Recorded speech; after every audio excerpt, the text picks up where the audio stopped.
pinakapangarap ko po noon ay maging nurse po ako kasi na-inspired po ako dun sa school nurse namin. Pero sabi ko po, imposible naman po kasi minsan po hindi po talaga sapat yung kinikita ni mama at ni papa para po sa amin.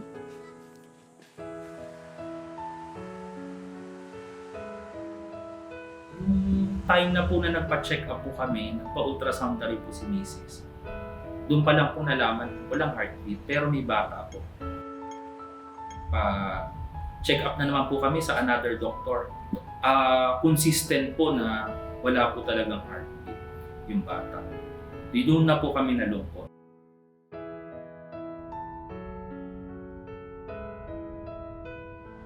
My daughter was at the university when she started becoming sick, but they couldn't identify or know what was going on with her. She found work in Pittsburgh. That's where Dr. Makhalima was able to identify her problem. She's got a problem of the heart.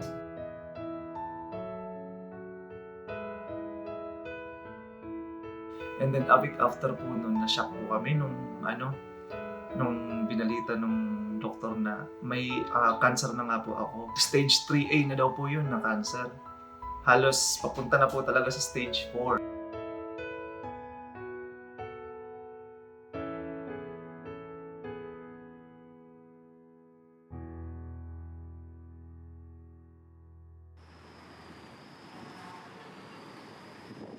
Kahit musmus pa po ako, batang-bata pa, ramdam ko na po yung hirap ng pamilya namin. Kaya sabi ko, gagawin ko po ang lahat, mag-aaral po ako mabuti para makatulong po sa pamilya namin. Noong kabataan po namin, mahirap po talaga ang buhay. Si Papa po ay mangingisda at yung whole family po namin talaga ay magsasaka. Para matustusan po namin yung pangangailangan din po namin sa school, ay nagtitinda po kami ng kahit ano, yung mga pagkain, nagluluto po kami ng saging, binebenta po namin yun sa mga kapitbahay po namin. Yung pinakapangarap ko po noon ay maging nurse po ako kasi na-inspired po ako dun sa school nurse namin. Pero sabi ko po, imposible naman po. Kasi umabot din po kami sa point na may mga titigil po sa amin sa pag-aaral. Kasi minsan po, hindi po talaga sapat yung kinikita ni mama at ni papa para po sa amin.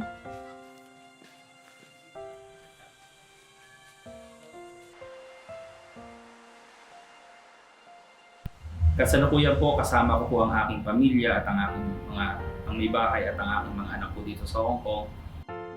Sa akin na po, hinahangad ko mabigyan ko sila ng maayos na kinabukasan. Maging stable po sila at yung mabigyan ko rin po sila ng magandang edukasyon. Nagkaroon po ako ng job offer dito sa Hong Kong, quality manager po sa isang electronics company. At yung hiniling ko po doon sa employer na kumukuha sa akin is maisama ko yung pamilya ko sa Hong Kong.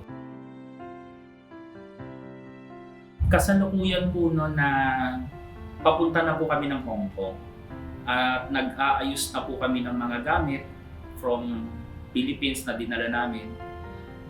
Nagkaroon na po ng problema na nagkakaroon siya ng bleeding na hindi pa po namin alam kung na buntis po pala siya. Yung time na po na nagpa-check up po kami, nagpa-ultrasound na rin po si Mrs. Doon pa lang po nalaman, walang heartbeat, pero may bata po. Check up na naman po kami sa another doctor. Consistent po na wala po talagang heartbeat yung bata. Doon na po kami nalungkot. Humingi po kami ng payo sa isang ministro, ano po ba dapat namin gawin. Humingi din po kami ng panalangin. Nagpayo naman po siya sa amin, ipagpanata nyo lang. At kung ano man po yung magiging pasya ng ama sa batang yun, kumbaga maluwag po namin tatanggapin.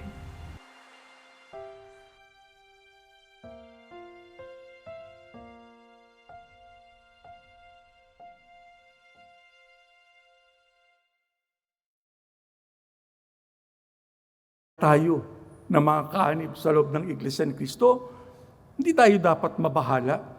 Ano man ang ating nasasagupa. Kasi yung pahayag ng iyon ng ating Panginoong Diyos na sinabi ni si Sefanias, para po sa atin yun. Hindi tayo dapat matakot. Hindi tayo dapat mawalang pag-asa sapagkat ang ating Panginoong Diyos ang siyang tutulong sa atin para tayo makalampas sa lahat ng matitinding kapighatian na mararanasan natin dito sa buhay na ito. Mga kapatid, anuman ang mangyari, mamalagi tayo sa ating pagkaiglesia ni Kristo. Anuman ang mangyari sitwasyon sa mundong ito, hindi tayo dapat matakot. Hindi tayo dapat mawalan ng pag-asa. Dapat nating sampalatayanan anuman ang kapighatiang dumating o maranasan natin dito sa buhay na ito, papawiing lahat yan ng atin pong Panginoong Diyos.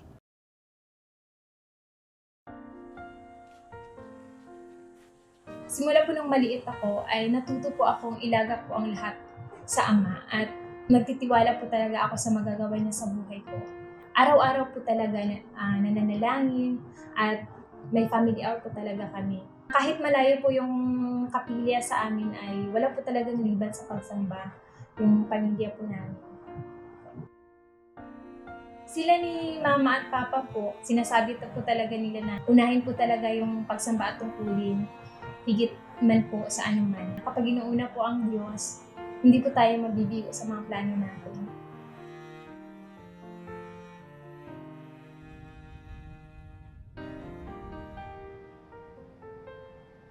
The good things I appreciate happening in my life is that I was able to take my children to a better education. Not because I am clever or know everything, but because of what God has done for me, showing me the right way, the right path. My daughter was at the university when she started becoming sick, but they couldn't identify or know what was going on with her. She found work in Pittsburgh. That's where Dr. Makhalima was able to identify her problem. She's got a problem of the heart. After eating, they were watching the TV. And then before past 7, she started having a problem of breathing. Then we called the ambulance. But it was after 40 minutes and she was already gone.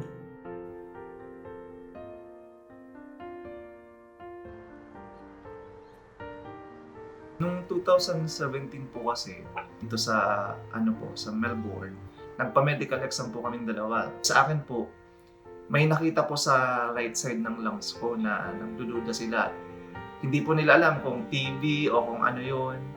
So, nirefer po nila ako sa isang government hospital. And then a week after po nun, na-shock po kami nung binalita nung doktor na may cancer na nga po ako. Stage 3A na daw po yun na cancer. Halos papunta na po talaga sa stage 4. Iyak po kami ng iyak kasi hindi po namin alam biglang may ganung mangyayari. Nalaman po namin yun, pumunta po kami sa lokal po ng Altona. Nanalangin po kami doon. Kasama naman po sa panalangin namin, tapos panata na mabigyan lang po ako ng pagkakataon. Ibubuhos ko po yung natitira ko pong buhay at lakas para lang po makapaglingkod. Ang sabi sa atin ng mga apostol, anumang bagay ang mangyari sa inyo, patuloy ninyong pasalamatan ang Diyos. Pagka sinabing patuloy, hindi mo ititigil yon, itataguyod mo yon hanggang sa meron kang buhay at lakas, sapagkat anuman ang bagay na mangyari sa ating buhay, ang utos sa atin, patuloy nating pasalamatan ang ating Panginoong Diyos. Ang mga lingkod ng Diyos, pagka meron silang nasasagupang mga problema, merong matitinding kapighatiang dumarating sa kanilang buhay, anong kanilang ginagawa? Lumalapit sila sa Diyos. Sa Diyos sila humahanap ng pabor. Sila ay tumatawag sa Panginoon para sila ay humingi ng tulong. Ang sabi sa atin ng Biblia, pinagaling moan niya ako.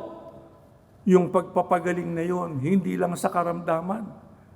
Yung pagpapagaling na yon, maging sa mga problema, maging sa mga suliranin na ating nasasagupa sa ating buhay. Kaya tama lang mga kapatid na ano man ang mangyari, ipagpatuloy natin ang ginagawa nating pagpapasalamat sa ating Panginoong Diyos. Hindi natin ito ititigil. Gagawin natin ito habang tayo ay nabubuhay. Ipagpapatuloy natin ito anuman ang masagupa natin sa buhay na ito.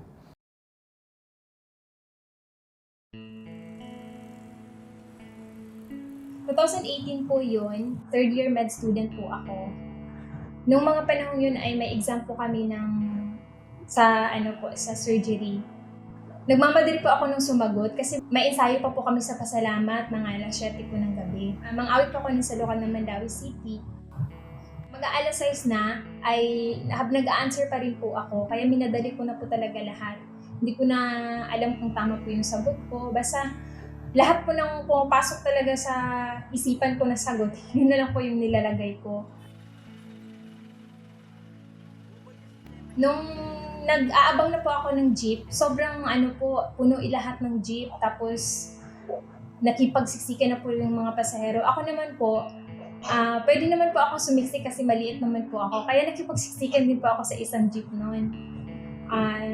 Sabi ng isang pasahero, ako yung nauna, ganun sabi niya. So, ako na lang po yung bumaba para hindi na po magkagulo. Pinipigal ko po yung luha ko kasi parang maiiyak na po talaga ako. Tapos, yung nangyari, nagmotor na lang po ako. Sabi ko sa driver, kuya, nagmamadali po ako. Tapos nanalangin po ako sa ama na protektahan po ako. Nadaanan po namin yung jeep po na sasakyan ko sana, na-aksidente po. Nagkabanggaan po sila ng truck po talaga na 10-wheeler po. Yung lahat ng pasahero po talaga ay duguan. Kaya nung nag-ensayo na po kami, sobra po ang iyak ko, napakagulgul po talaga ako kasi sabi ko, kaya po pala ama, iniwas po ninyo ako doon. Kasi may masama po palang mangyayari.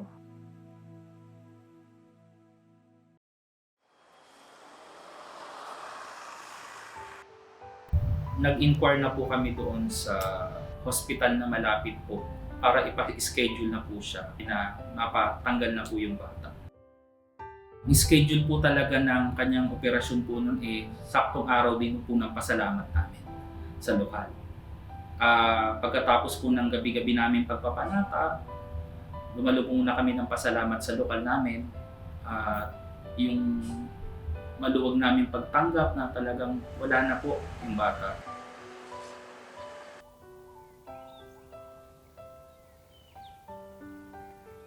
It touched me a lot, but I was able to overcome this through the prayers. Through the Thanksgiving, I was able to ask God to help me heal from the inside and be able to be active in continuing serving Him until the end. I have to continue to worship and give thanks to God for the life I still have, God gave me. And I am happy because she was a member of the Church of Christ. Nagkataon po na bibisita nun dito si Ka Eduardo. Yun na po yung sinasabi ng doktor sa akin na critical months ko po daw kasi dun na yung nag-eepekto sa akin yung chemo and radiation ko. Pagdalaw po nun ni Ka Eduardo nung pasalamat na yun, talagang nag-usap kayo mag-asawa na pagkakataon na natin to para, kumbaga, magpasalamat tayo. Throughout the years, hindi tayo pinabayaan. Buhay pa rin tayo, malakas. Nakakatupad pa rin tayo ng ating mga tungkulin. After po nung pagsamba, pumunta po kami dun sa isang kwarto. Andun po si Ka Eduardo. Sinabi sa akin na may awa ang Diyos, hindi kanya pabayaan. Tapos yung po, pinanalangin niya po ako. Tapos, niyakap niya po ako after. Napaka-blessed po yung pakiramdam.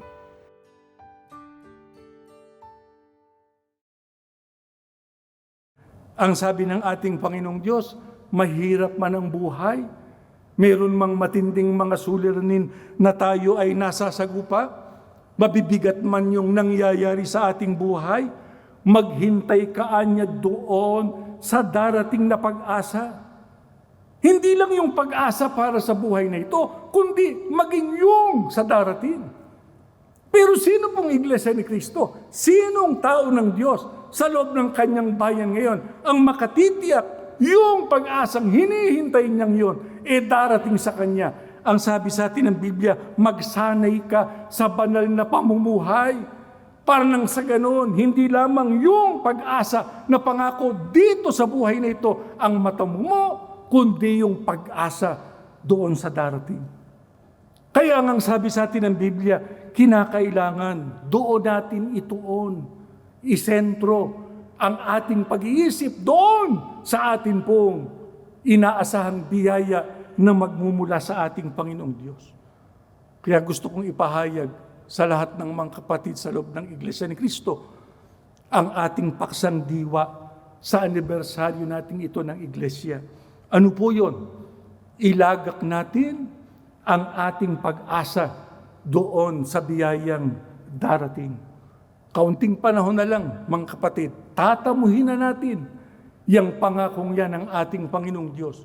At kung dito man sa buhay na ito ay nakakasagupa tayo ng kahirapan at iba't ibang uri ng mga pag-uusig at kapighatian, dito man sa buhay na ito ay bibigyan na tayo ng biyayang kailangan natin para maitaguyod natin ang paglilingkod hanggang sa makarating tayo sa pangakong kaligtasan.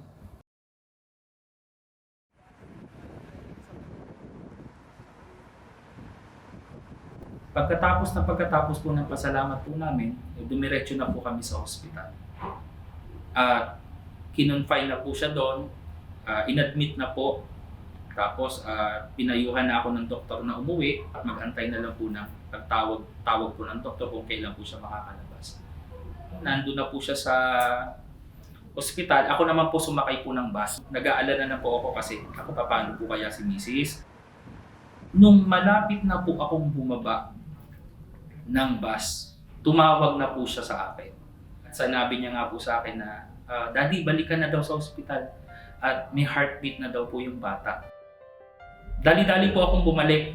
Masayang-masaya po kami kasi hindi po namin inaasahan na magkakaganon. Kung baga, isang malaking himala po na mabuhay po yung pangatlo namin anak. Malaki po yung improvement sa aking health status. Simula pa po nung 2017. Mas naging aktibo po kami ni Mrs. sa mga gawain. Nakapagbunga po ako. Pag may gawain po, ito ang pinapagamit po namin, itong bahay namin. Aktibo rin po kami palagi sa aming lokal. Pag may mga CFO activities or mga aktibidad. Hindi po namin every time na may darating sa amin na pagsubo o ano man pong suliranin niya, matatag na po kami.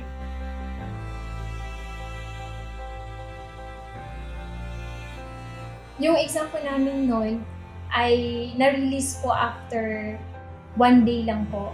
Nagtaka po ako, sabi ko, pangalawa ako na pinakamataas yung score. Sabi ko po, mula pa noon, kahit sinakripisyo ko man yung pag-aaral ko, dahil sa tungkulin, hindi po ako binibigyan ng ama. Wala pong salita na sapat po para pasalamatan ang ama sa pagkakataong. I am very, very happy to thank Him for everything that He is still doing for us. Mas lalo po naming napapatunayan na kailangan po naming magpasalamat. And praying that we attain salvation, especially my brothers and sisters who are not yet called inside the church. I'm just praying that God will give us the words and soften their hearts so that He could accept and know where the truth lies for them to attain salvation on Judgment Day.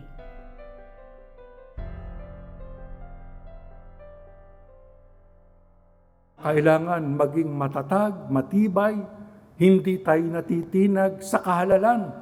na ating tinamo mula sa ating Panginoong Diyos. Kasi wala nang ibang paraan para yung pag-asa na ating inaasam na darating para sa atin na ipinangako ng ating Panginoong Diyos ay ating matatamo kung wala tayo sa loob ng Iglesia ni Cristo. Kaya ang sabi sa atin ng Biblia, kinakailangan mga minamahal na mga kapatid, maging matatag kayo, huwag kayo anyang patitinag. Di rin tayo titigil sa pagtupad sa mga gawain para sa Panginoon. Kung gusto mong magawa, mailagak mo ang iyong pag-asa doon sa biyayang darating, kinakailangan aktibo kang Iglesia ni Cristo. Kinakailangan masigla kang kaanib sa loob ng Iglesia ni Cristo. Hindi mo pinababayaan ang lahat ng sagutin mo sa Panginoong Diyos na Kanyang inaasahang dapat mong gawin. Para nang sa ganun, tamuhin mo yung biyayang inilalaan niya para sa Kanyang mga hinirang. Hindi tayo lugi pagka ito'y ating pinagtalagahan. Sapagkat pagka inilagak natin ang ating pag-asa doon sa biyayang darating, mangyayari yun sa atin. Kailan? Pagka lalo tayong naging aktibo, lagi tayong naging masigla sa pagdadala natin ng ating pagka-Iglesia ni Cristo.